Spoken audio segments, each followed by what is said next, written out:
కాకుండా భారతదేశ వ్యాప్తంగా ఉన్నటువంటి పర్టికులర్గా దక్షిణ భారతదేశంలో ఉన్నటువంటి కాపు సామాజిక వర్గాలకు తీరని లోటుగా భావించవచ్చు. జనవరి 22, 1953 సంవత్సరంలో కిర్లంపూడిలో జన్మించినటువంటి ముద్రగడ పద్మనాభం గారు 4 సార్లు శాసనసభ్యునిగా, ఒక్కసారి పార్లమెంటు సభ్యుడిగా, మాజీ మంత్రిగా కాపు సామాజిక వర్గానికే కాకుండా తెలుగు రాష్ట్రానికి ఎనలేని సేవనందించినటువంటి చరిత్ర ముద్రగడ పద్మనాభం గారిది. పార్టీ ఏదైనా, అధికారంలో ఏ పార్టీ ఉన్నా, ప్రతిపక్షంలో ఏ పార్టీ ఉన్నా ఏకైక అజెండా కాపు సామాజిక వర్గ అభివృద్ధి. 2024 సంవత్సరంలో వైఎస్ఆర్సీపీ పార్టీలో జాయిన్ అవుతున్నప్పుడు కూడా వైఎస్ఆర్సీపీకి ప్రధానంగా ఇచ్చినటువంటి అజెండా కాపు సంక్షేమం, కాపు జనోద్ధరణ. గతంలో తెలుగుదేశం పార్టీ, కాంగ్రెస్ పార్టీ లాంటి అగ్రగామి పార్టీలలో కూడా కీలక పాత్ర పోషించినటువంటి వ్యక్తి ముద్రగడ పద్మనాభం గారు. గత 40 దశాబ్దాల నుండి దేశ రాజకీయాలకు పరిచయం అవసరం లేనటువంటి ఉద్యమ నేత ముద్రగడ పద్మనాభం. ముద్రగడ పద్మనాభం లేరు అనేటటువంటి వార్త కాపు సామాజిక వర్గంలోనే కాకుండా 2 తెలుగు రాష్ట్రాలలో ఉన్నటువంటి తెలుగు ప్రజలకు ఇది జీర్ణించుకోలేనటువంటి అంశం. గత కొంతకాలంగా క్యాన్సర్ వ్యాధితో బాధపడుతున్నటువంటి ముద్రగడ పద్మనాభం గారు 3 వారాల క్రితం సింధు ఆసుపత్రిలో జాయిన్ కావడమే కాకుండా అతని పరిస్థితి అప్పుడే విషమంగా ఉందనేటటువంటి వార్త వైరల్గా మారింది. ప్రత్యేకమైనటువంటి శ్రద్ధతో డాక్టర్ల బృందం కానివ్వండి, అమెరికా నుండి క్యాన్సర్ ఎక్స్పర్ట్ నూరి దత్తాత్రేయ కూడా ట్రీట్మెంట్ ఇవ్వడం అనేటటువంటిది మనందరికీ తెలిసినటువంటి అంశం. క్యాన్సర్ నుండి కోలుకున్నటువంటి కాపు ఉద్యమ నేత ముద్రగడ పద్మనాభం గారు మళ్ళీ జనజీవన స్రవంతిలోకి వస్తారని చెప్పి కోట్లాది మంది కాపు సోదరులు ఎదురుచూస్తున్నారు. కానీ అనుకోని వార్త వినేటటువంటి పరిస్థితి ఈరోజు 2 తెలుగు రాష్ట్రాల ప్రజలకు కలిగింది. ముద్రగడ పద్మనాభం లేరు అనేటటువంటి వార్త కాపు సామాజిక వర్గం ఎప్పటికీ జీర్ణించుకోలేనటువంటి వార్త.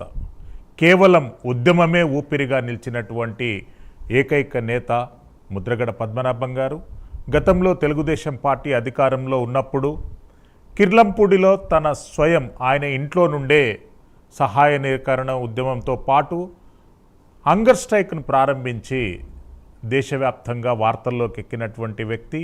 ఏది ఏమైనా ఆయన అజెండా కేవలం కాపు సామాజిక వర్గ అభివృద్ధి.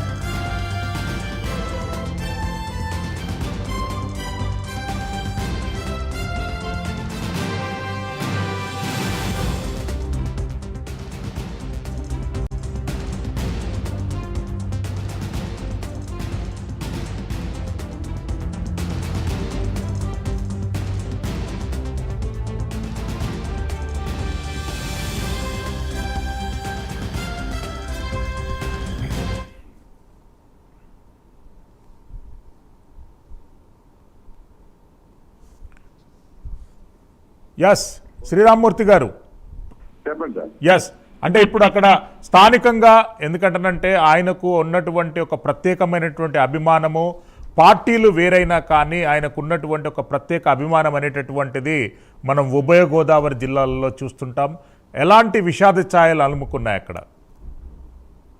శ్రీశైలం గారు, ఇప్పుడు చూసినట్లయితే చాలా మాజీ మంత్రి కాపు నేత ముద్రగడ పద్మనాభం ఇక లేరు అని వార్త ఒక దావనంలో వ్యాపించడంతో గోదావరి జిల్లాలో ప్రజలే కాదు, రాష్ట్రంలోని ఆయనకి అనేక మంది అభిమానులు అలాగే బంధువర్గం కూడా ఉన్నారు. అంతా కూడా దిగ్భ్రాంతికి లోనయ్యారు. మొత్తం కాపు సామాజిక వర్గమే కాదు, ఆయన అన్ని వర్గాలతో కూడా ఎంతో ఆప్యాయంగా ఆత్మీయంగా మెలిగే మనిషి. ఆయన లేరు అన్న వార్త విన్న ప్రజలందరూ కూడా, అభిమానులందరూ కూడా చాలా దిగ్భ్రాంతికి లోనయ్యారు.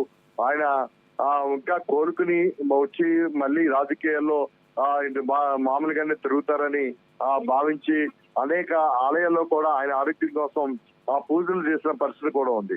ఆయన తూర్పుగోదావరి జిల్లా కిర్లంపూడి ఆయన స్వగ్రామం. ఇప్పుడు కిర్లంపూడిలో విషయం తెలిసినంటే కూడా ఆయన నివాసానికి పెద్ద సంఖ్యలో అభిమానులు చేరుకుంటున్నారు. ఈ నియోజకవర్గం చుట్టుపక్కల ప్రాంతాల ప్రజలే కాకుండా జిల్లా నుంచి, రాష్ట్రం నుంచి కూడా, అంటే ఇప్పుడు హైదరాబాద్ సింధు హాస్పిటల్ ఆయన చికిత్స పొందుతూ ప్రాణాలు విడిచారు. దీంతో హైదరాబాద్ చుట్టుపక్కల ప్రాంతాల్లో ఉన్న అభిమానులు, అలాగే కాపు సామాజిక వర్గానికి చెందిన నాయకులు, ఆయనకున్న స్నేహితులు కూడా ఇప్పుడు సింధు హాస్పిటల్ కి చేరుకుంటున్నారు. అయితే ఆయన్ని ఇప్పుడు రాత్రికి ఆయన బతుకాయాన్ని సింధు హాస్పిటల్ నుంచి అది కిర్లంపూడికి తరలించడానికి బంధువులు కూడా బయలుదేరి ఒకటిన ఇక్కడి నుంచి బయలుదేరి హైదరాబాద్ వచ్చారు. వారికి ఈ రాత్రికి కిర్లంపూడికి తరలించే ఏర్పాట్లు చేస్తున్నారు. రేపు ఏ విధంగా అంత్యక్రియలు చేయాలనేది కూడా అప్పుడే అక్కడ వారి బంధువులు, నాయకులు, స్నేహితులు కూడా మాట్లాడుకుంటున్న పరిస్థితి ఉంది. ఒక రకంలో శోక సందర్భంలో ఇక్కడ ఆయన అభిమానులందరూ మునిగిపోయారని చెప్పవచ్చు. మొత్తం మాజీ మంత్రి ముద్దగడ పద్మనాభం ఒక కాపు ఉద్యమ నేతగానే కాకుండా రాజకీయాల్లో కూడా ఒక విలక్షణ నాయకుడిగా ఆయన ఎవరికి కూడా లొంగకుండా ఎన్ని ఒడిదుడుకులు ఎదురైనా రాజకీయాలను ఎదుర్కొంటూ ఆయన తనకంటూ ఒక ప్రత్యేక గుర్తింపుని తెచ్చుకున్న నేత. ఆయన విద్యార్థి దశ నుంచి కూడా ప్రజా సమస్యల మీద ఎంతో ఆసక్తి కనపరుస్తూ ఆయన గ్రామంలో కూడా ప్రజలతో ఎప్పుడు కలిసిమెలిసి నడుస్తూ ఉండేవారు. వారి నాన్నగారి వారసత్వంగా ఆయన రాజకీయాల్లోకి వచ్చిన పరిస్థితి. ఆయన 1978లోనే తొలిసారిగా ఆంధ్రప్రదేశ్ శాసనసభకి, అంటే ఉమ్మడి రాష్ట్రాల ఆంధ్రప్రదేశ్ శాసనసభకి ఆయన ఇండిపెండెంట్ ఎమ్మెల్యేగా ఎన్నికైన పరిస్థితి ఉంది. అలాగే 1983లో ఎన్టీ రామారావు తెలుగుదేశం పార్టీ స్థాపించిన సమయంలో ముద్దగడ పద్మనాభం గారి యొక్క చురుకైన రాజకీయ కీలక వ్యవహారంగా చేస్తున్న నేపథ్యంలో ఆయన పార్టీలోకి ఆహ్వానించి తెలుగుదేశం పార్టీలో చేర్చుకున్న పరిస్థితి. అప్పట్లో ఆయన మళ్ళీ తెలుగుదేశం పార్టీలో విజయం సాధించి ఎన్టీ రామారావు హయాంలో కూడా ఆయన కేబినెట్ లో పనిచేశారు. వివిధ ర్యాంకుల్లో కూడా ఆయన పనిచేసిన పరిస్థితి ఉంది. అయితే ఎన్టీ రామారావు గారితో ఒకసారి చిన్న మాటకే విభేదించి ఆయన అప్పటికప్పుడు రాజీనామా చేసి ఇంటికి వచ్చి ఆయన మౌనం వహించిన పరిస్థితి ఉంది.